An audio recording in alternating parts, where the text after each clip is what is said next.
सुप्रभात छात्रों। आज 11वीं की इकोनॉमिक्स की ऑनलाइन एजुकेशन क्लास में आपका हार्दिक स्वागत है, अभिनंदन है।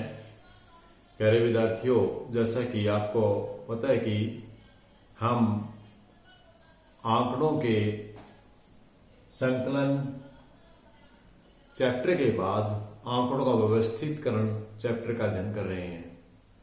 पिछली वीडियोज में हमने आंकड़ों के व्यवस्थितकरण के ऊपर चर्चा की थी और आज हम उसी कड़ी में आज वर्गीकरण का आधार के ऊपर चर्चा करेंगे कि वर्गीकरण के आधार किस किस को लेकर किस किस को आधार मान करके हम वर्गीकरण करते हैं। चैप्टर को शुरू करने से पहले मैं आपके मोटिवेशन के लिए थोड़ी सी बात कहना चाहूंगा। बेटा, हर काम को सिस्टम से कीजिए। जैसे कि मैं भी अभी एक सिस्टम अपना रहा हूँ और सिस्टम के तहत ही आपको पढ़ा रहा हूँ, कर रहा हूँ। हर रोज आप भी एक सिस्टम अपनाइए। सिस्टम के बगैर इस दुनिया में कुछ नहीं। जिन्होंने भी सफलता मिली है सिस्टम के आधार पर ही मिली है।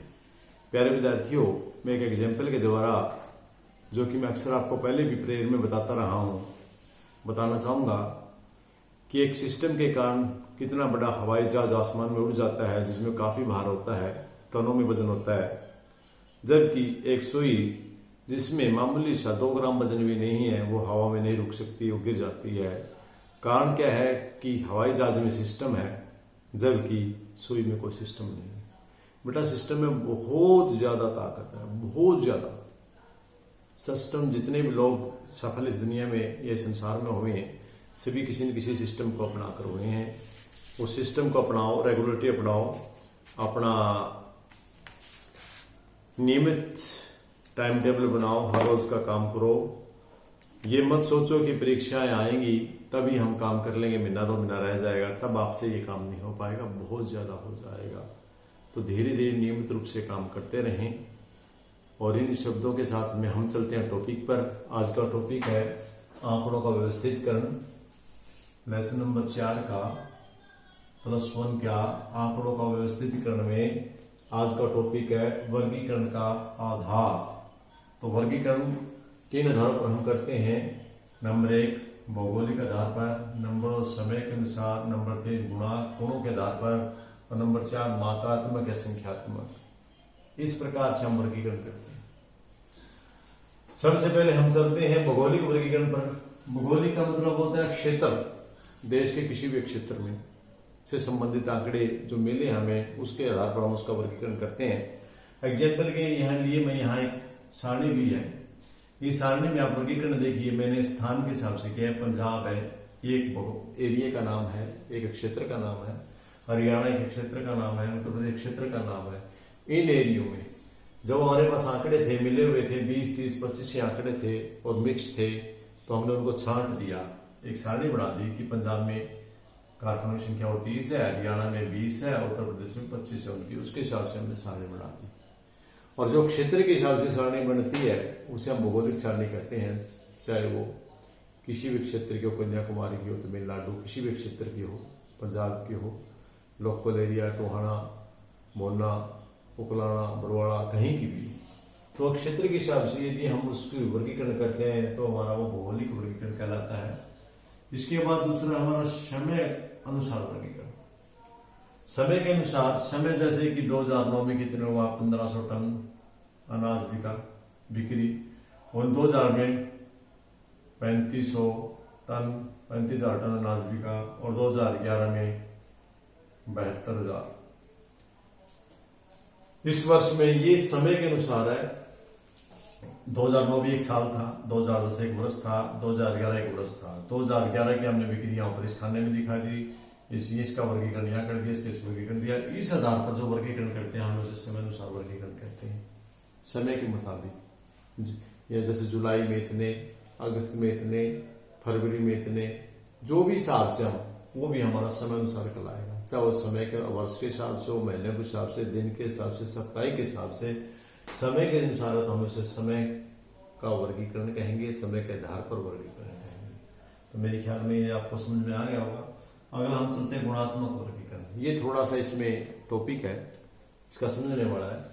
जो गुणात्मक आधारों गुणों के आधार पर वर्गीकरण किया जाता है, जो आंकड़े होते हैं उनमें गुण देख लेते हैं कौन कौन से में गुण है।